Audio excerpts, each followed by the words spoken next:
Selanjutnya saya akan menjawab soal nomor 2 pada kesempatan ujian UAS Manajemen Keuangan, yaitu terdapat sebuah data tentang usaha A dan usaha B, yaitu di pertanyaan adalah payback this, NPV, IRR, MIRR, risiko atau variance, kemudian crossover dan standar NPV. Baik, di sini sudah tertera data dan sudah saya lakukan penghitungan terlebih dahulu sembari akan dijelaskan melalui video ini.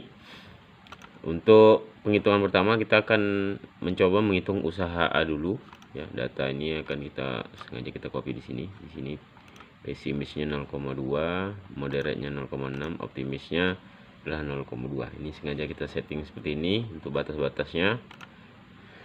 Kemudian kita melakukan penghitungan untuk cash flow. Cash flow di sini adalah minus 1.500 sesuai dengan komponensinya ya. Baik, sini langsung kita kasih rumus untuk penyekatan pesimis. Untuk tahun pertama ini dikalikan dengan cash flow ya. Oke ya, sesuai yang sudah dilakukan presentasi tadi ya, kita lakukan penghitungan ya.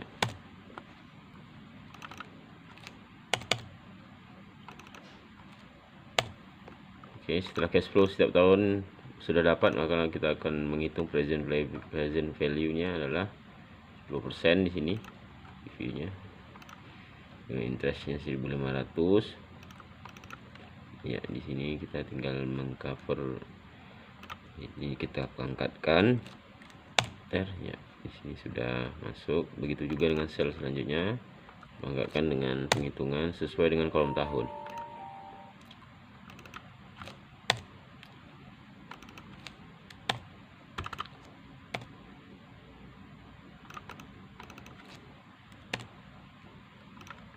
Kemudian kita hitung payback ya. Di sini rumusnya sudah, payback adalah cash flow ya dikurangi dengan sesuai dengan cash flow formasi per tahunnya ya.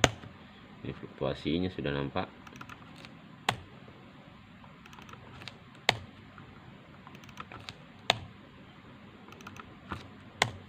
Oke, pada tahun keempat ini sudah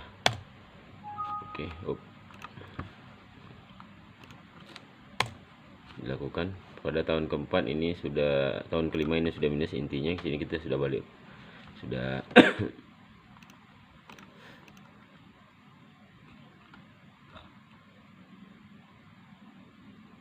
balik modal ya. Oke, di sini kita tinggal hitung 4 tahun, kemudian sisanya di sini ya 9 bulan. Kemudian kita akan menghitung 627 nya ini kita kali 30 hari, 19 hari ya, 18,837 ini kita genapkan aja 19 hari. Kemudian payback this, di sini kita tinggal aja mengurangkan saja dengan present value nya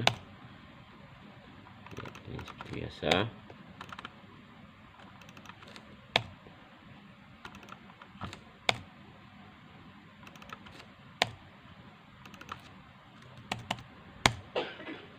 Ya, sini kita dapat 6 tahun ya, 6 tahun. Kemudian kita lakukan penghitungan ya.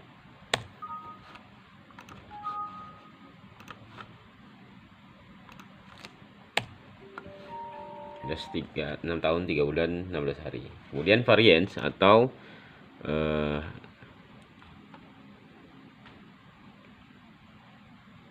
kerugian ya yang akan didapatkan. Varian di sini setiap tinggal mengcoverkan saja.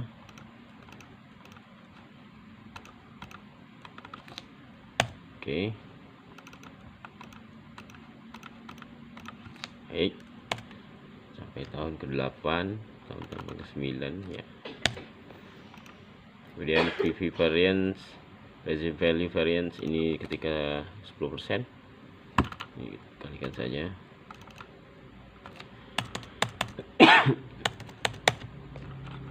dengan tahun ke-9. Nah, di sini kita bisa melihat IRR, NPV berapa, tinggal ketik saja NPV, kemudian kita tarikkan ke data flow. Itu IRR dan IRR-nya juga kita taruh. Variance ini sudah dapat. Ya, kita semua jadi variance per persen dari NPV. Ya, untuk standar ini GRT ya. Ini pada probabilitas nih, mungkin rumus saya terdapat kekurangan. Ini harusnya 0%. 0% ini harusnya 0%. Ada kesalahan sistem. Oke, baik, intinya seperti yang telah kita jelaskan sebelumnya, bahwasanya present value payback proyek ini di dalam waktu 4 tahun itu sudah balik modal. Kemudian payback days-nya jika seluruh investasi menggunakan pinjaman bank tadi dengan bunga 10% per tahun, maka dalam waktu 6 tahun bulan 16 hari itu baru sudah kembali balik modal ya. Net present value-nya adalah jika seluruh investasi ini menggunakan pinjaman ke bank dengan bunga 10% per tahun, maka keuntungan proyek ini adalah 632,43 ini tadi. Begitu juga MRR, investasi tidak dalam proyek yang sama karena proyek lama masih berjalan, kemungkinan deposito atau diobligasikan dengan bunga yang sudah diharapkan tadi sekitar 8%. Probabilitasnya adalah mungkin tidak ada kerugian karena di sini tadi 0, di sini penghitungannya 0. Baik, kemudian untuk usaha A begitu juga sama, kita melakukan ini sudah kita lakukan, intinya dengan cara yang sama. Cara sama, data B di sini ada pesimisnya 0,2, moderate-nya juga sama tadi. Kita hitung cara yang sama, langsung saja kita simpulkan. Proyek kalau untuk B ini ternyata 2 tahun. 2 tahun 9 hari, 14 hari balik modalnya. Kalau untuk payback disk-nya ini 3 tahun 7 bulan 24 hari dengan bunga pinjaman itu sekitar 10% tadi. Kemudian NPV-nya, investasi ini menggunakan pinjaman ke bank dengan bunga 10% per tahun, maka keuntungan proyek ini adalah 701.989. Oke. Kemudian untuk probable IRR-nya kita mengambil ACC, dia masa NPV sama dengan 0, berarti masih untung ya. IRR NPV-nya sama dengan 0, masih untung ya. Kemudian MRR-nya juga tidak dalam proyek yang sama, proyek lama masih jalan ya. Mungkin ini diinvestasikan oleh deposito atau di obligasi. Kemudian probabilitasnya di sini harus 0. Sebenarnya saya tadi 0 ya, harusnya 0 di sini. Karena melalui penghitungan NPV aja kita sudah tahu proyek ini sudah menguntungkan atau usaha ini menguntungkan. Kemudian terakhir penghitungan crossover yang sudah kita lakukan. Jadi usaha A dan B kita lakukan penghitungan pengurangan atau selisih ya. Di sini sudah dapat naskahnya, sudah dapat kita sampai tahun 9 ya, dengan cara pengurangan saja.